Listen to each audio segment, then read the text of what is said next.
Hello and welcome to another episode of Existential Hyperfixation.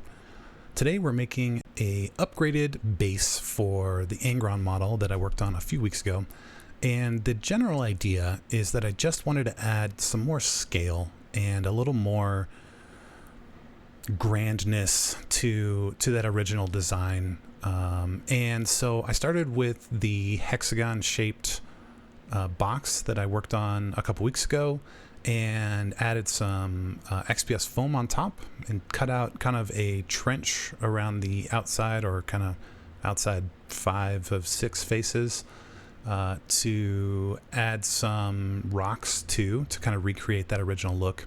And then I cut in some stairs, and then I come back with this pine bark that I've seen other creators use for kind of simulating rocks on their miniature bases. And since this is my first time using it, I figured why not go all out and use half a bag on the very first time I ever use it.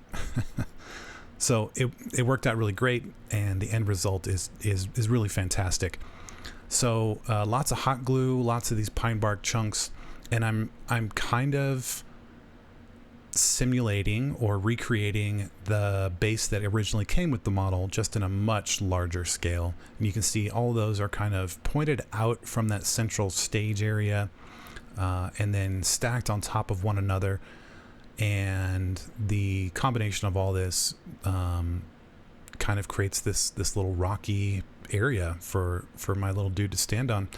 So once that was done, I used some super glue to apply the 2 groups of skulls that were part of the original base, and then I used some Tamiya extra thin here to try to apply some of the extra skulls that I had into those to kind of integrate them. And after I did a few of these, I tried some sprue goo to hopefully see if that would work. Hot glue was the best option. It was just a lot easier to work with.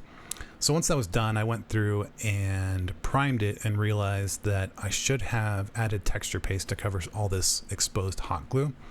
This is a really common issue that I have when I'm making really anything, is that I struggle to see the contrast until it's all one consistent color, and be able to see the areas that I need to do specific fixes on. So I should have done this before I primed it.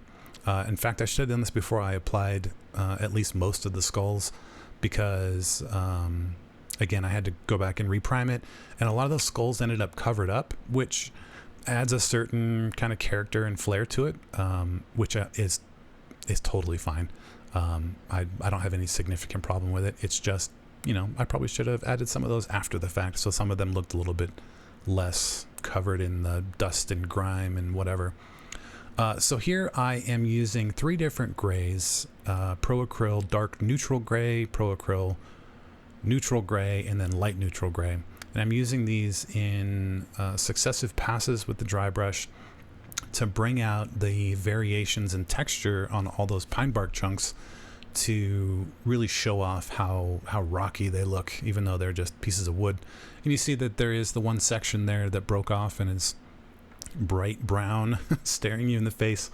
There's actually one more little chunk that I broke off kind of underneath on the right hand side, and once I did passes of all 3 of the grays, I went back and kind of recovered those with black. You can see the other brown section right there.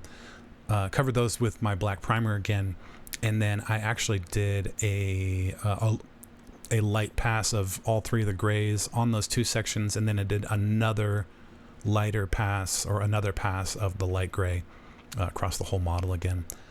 So once I did all that, it felt like it was just a little bit flat, and so I added, with an airbrush, some inks into these random spots, just to simulate light kind of glowing from underneath from some unknown source, and it really adds just a little bit of, I don't know, just variation to the whole thing.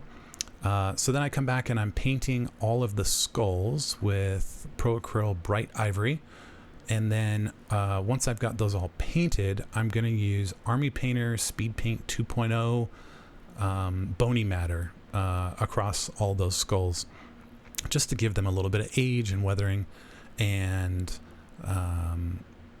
kind of bring down the tone a little bit from that bright ivory color. And you can see that all these did get a lot of that texture paste onto them, which just, adds some age and some variation. In fact, some of the skulls that I stuck into the rocks along the outside got completely covered, and I didn't even bother repainting them. You can see a couple in there that I was able to pick out, but some of them got so covered with the texture paste that they just weren't even there anymore. So once I got all that done, I think I did 2 coats of that bony matter. And then the spikes that were on the stacks of skulls that were part of the original base for Angron, I came and painted with a gray. And then this is actually the very first time I used this Dirty Down Rust product. And I learned since then that the best way to apply it is you apply it heavily with, with your brush onto the surface you want it to go onto. And then once you've got it applied, you clean your brush, and with it still wet with water, with your brush still wet with water, you come back and just go back over all of the areas that you've applied the rust. And what that does is, if you leave it like this, where it's just straight out of the bottle, shaken until your shoulders fall off, and then you apply it directly to your pieces, it looks rusty, but it looks very flat. And when you come back with water, it helps to kind of add some variation to the tone. So the rocks here were looking a little bit flat to me still, and I wanted to add a little bit of color and a little bit of shine to them. So I used my favorite Agrax Earthshade Gloss. And then once I get that applied over the whole thing, didn't go over the skulls, but I went over all the rocks.